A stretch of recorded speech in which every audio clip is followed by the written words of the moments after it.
గ్రామీణ ఉపాధి హామీ పథకం ధనుసరి సీతక్క గారు ప్రవేశపెట్టిన ఈ చర్చను ఈ సభలో కేంద్ర ప్రభుత్వం తీసుకొస్తున్న చట్టాన్ని తిరస్కరిస్తూ ఏకగ్రీవ తీర్మానాన్ని ప్రవేశపెట్టాలని విజయ రమణారావు గారు, మందుల సామెల్ గారు, పద్మ బొజ్జు గారు, ఎల్లేటి మహేశ్వర్ రెడ్డి గారు, జూపల్లి కృష్ణారావు గారు, ఎన్ఎం శ్రీనివాస్ రెడ్డి గారు, పెద్దలు బట్టి విక్రమార్క గారు, మీర్ జుల్ఫికర్ అలీ గారు, కూనంనేని సాంబశివరావు గారు సభ్యులందరూ ఈ అంశంలో చర్చలో పాల్గొని కేంద్ర ప్రభుత్వం తీసుకొస్తున్న చట్టాన్ని, చట్టంలో ఉన్న సాధక బాధల్ని మీ ముందు ప్రస్తావించడం జరిగింది. అధ్యక్ష, సభానాయకుడిగా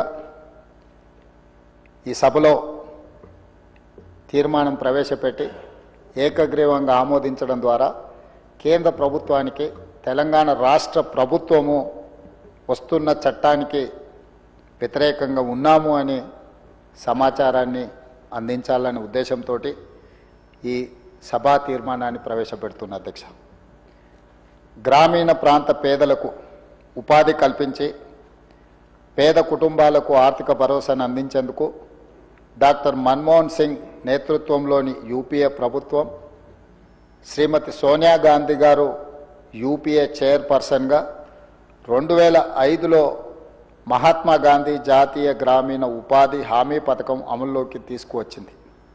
పేదరికం, నిరుద్యోగం, వలసలు, నైపుణ్యంలోని శ్రామిక వర్గాల దోపిడీ, స్త్రీ పురుషుల మధ్య వేతన అసమానతలను తగ్గించి అన్ని వర్గాల అభివృద్ధికి తెచ్చిన ఈ చట్టం 2006 ఫిబ్రవరి 2 నుంచి అమలులోకి వచ్చింది. అధ్యక్ష, ప్రతి గ్రామీణ కుటుంబానికి సంవత్సరానికి కనీసం 100 రోజుల ఉపాధి కల్పించి కనీస వేతనం అందించే గ్యారంటీ ఈ చట్టం యొక్క ప్రధాన లక్ష్యం. గత 20 సంవత్సరాలుగా ఈ పథకం ద్వారా మన రాష్ట్రంలో లబ్ధి పొందిన వారిలో సుమారు 90% ఎస్సీలు, ఎస్టీలు, బీసీలు ఉన్నారు. అధ్యక్ష, వీరిలో 62% మహిళలు లబ్ధి పొందారు.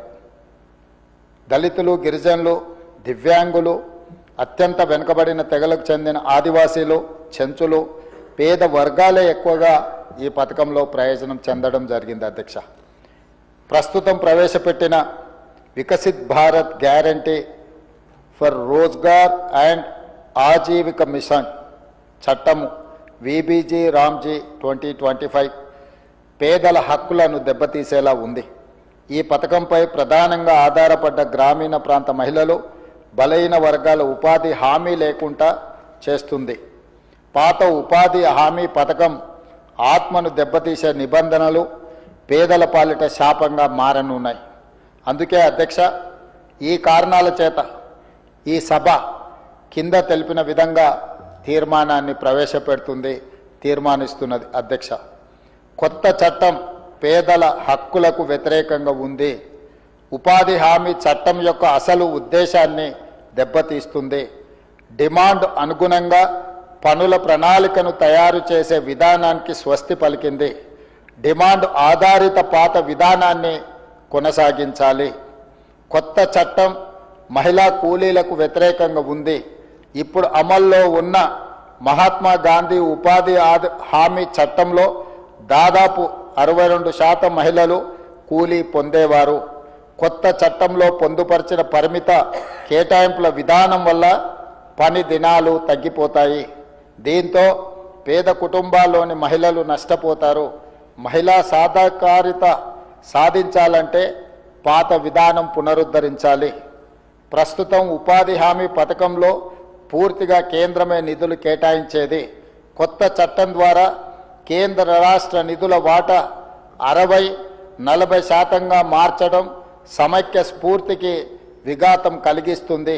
ఇది రాష్ట్రాలపై అదనపు ఆర్థిక భారాన్ని మోపుతుంది. పాత విధానాల వాటా నమూనాను పునరుద్ధరించాలి. మహాత్మా గాంధీ పేరును ఈ పథకం నుంచి తొలగించడంతో గాంధీ స్ఫూర్తిని నీరుగార్చినట్లయింది. కాబట్టి మహాత్మా గాంధీ గారి పేరును పునరుద్ధరించాల్సిందిగా ఈ సభ తీర్మానం చేస్తుంది. వ్యవసాయ సీజన్లో 60 రోజుల విరామం తప్పనిసరిగా విధించడంతో భూమి లేని నిరుపేద కూలీలకు అన్యాయం జరుగుతుంది. ఉపాధి హామీ పథకాన్ని సంవత్సరం పొడవునా కొనసాగించాలి. అదేవిధంగా అధ్యక్ష, ప్రస్తుతం ఉపాధి హామీ ద్వారా 266 రకాల పనులు చేపట్టే వెసులుబాటు ఉంది. కొత్త చట్టంలో భూముల అభివృద్ధి వంటి శ్రమ ఆధారిత పనులను తొలగించడంతో చిన్న సన్నకారు రైతులు, దళితులు, గిరిజనులు తీవ్రంగా నష్టపోతారు. ఇప్పుడున్న పనుల జాబితాను యథావిధంగా కొనసాగించాలి. ఈ విషయాలన్నీ పరిగణలోకి తీసుకొని మహాత్మా గాంధీ ఉపాధి హామీ చట్టంలో నిర్దేశించిన ఉద్దేశాలు, లక్ష్యాలను దృష్టిలో ఉంచుకొని కూలీ కుటుంబాల ఆకాంక్షలను నెరవేర్చేందుకు మహాత్మా గాంధీ ఉపాధి హామీ చట్టాన్ని యథాతథంగా కొనసాగించాలని ఈ సభ తీర్మానం ప్రవేశపెడుతుంది.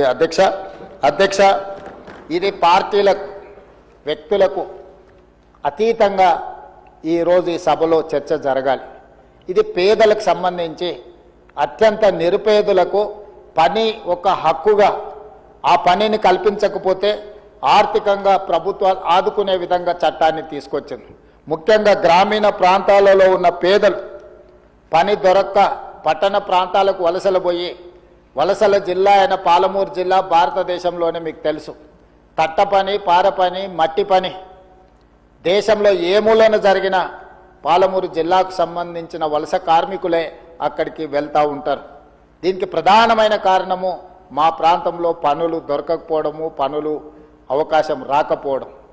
ఈ ఉపాధి హామీ చట్టము వచ్చిన తర్వాత మీకు అందరికీ తెలుసు, ఆనాడు ఉపాధి హామీ చట్టము మొట్టమొదట అమలు చేసింది ఉమ్మడి ఆంధ్రప్రదేశ్ బండ్లపల్లి, అనంతపూర్ జిల్లాలో, ఆ తర్వాత మహబూబ్ నగర్ జిల్లాలో, మెదక్ జిల్లాను స్ఫూర్తిగా తీసుకొని చట్టాన్ని తీసుకురావడం జరిగింది. అధ్యక్ష, ఈరోజు పట్టణ ప్రాంతాలకు వలసలను నివారించడానికి నిరుపేదలు సొంత ఊరిలోనే పని హక్కును కల్పిస్తే అక్కడే పని చేసుకొని కుటుంబంలో ఉండే తల్లిదండ్రులకు అందుబాటులో ఉండి ఆ కుటుంబాన్ని చూసుకునే అవకాశం పేదలకు ఉంది. ఈనాడు కేంద్ర ప్రభుత్వం తీసుకొచ్చిన చట్టం వల్ల ఆ అవకాశాన్ని కోల్పోయి పట్టణ ప్రాంతాలకు మళ్ళీ వలసల బాట పట్టే పరిస్థితి వచ్చింది. కాబట్టి దయచేసి సభలో ఉన్న సభ్యులందరినీ నేను విజ్ఞప్తి చేస్తున్నా, పార్టీలకు అతీతంగా ఒక స్ఫూర్తిని ప్రదర్శిస్తాం. మనం అత్యంత నిరుపేదలైన కార్మికుల కోసము, వ్యవసాయ కూలీల కోసము, దళితులు, గిరిజనులు, ఆదివాసీలు, బలహీన వర్గాలకు సంబంధించిన మహిళల కోసము ఆర్థిక వెసులుబాటు వాళ్ళకు కలిగించడం కోసము ఈరోజు ఈ చట్టాన్ని తెచ్చినాము. ఆ స్ఫూర్తిని దెబ్బతీయడానికి ఈనాటి కేంద్ర ప్రభుత్వం చేస్తున్న ప్రయత్నాన్ని తెలంగాణ రాష్ట్ర ప్రజలందరి తరఫున ఏకగ్రీవంగా తిరస్కరిస్తూ పాత చట్టాన్ని యాజ్ ఇట్ ఈజ్గా పునరుద్ధరించాల్సిందిగా ఈ సభలో తీర్మానం ప్రవేశపెట్టినాం. మీరందరూ ఏకగ్రీవంగా మద్దతు పలకడం ద్వారా కేంద్ర ప్రభుత్వం తన విధానాన్ని మార్చుకునే విధంగా ఈ సభలో తీర్మానాన్ని ఆమోదించవలసిందిగా కోరుకుంటూ మీ దగ్గర సెలవు తీసుకుంటున్నాను. అధ్యక్ష. Resolution moved. The question is that the government resolution is before the House. Those who are for the resolution, please say ayes. Those who are against, please say no. Ayes have it. The resolution is adopted.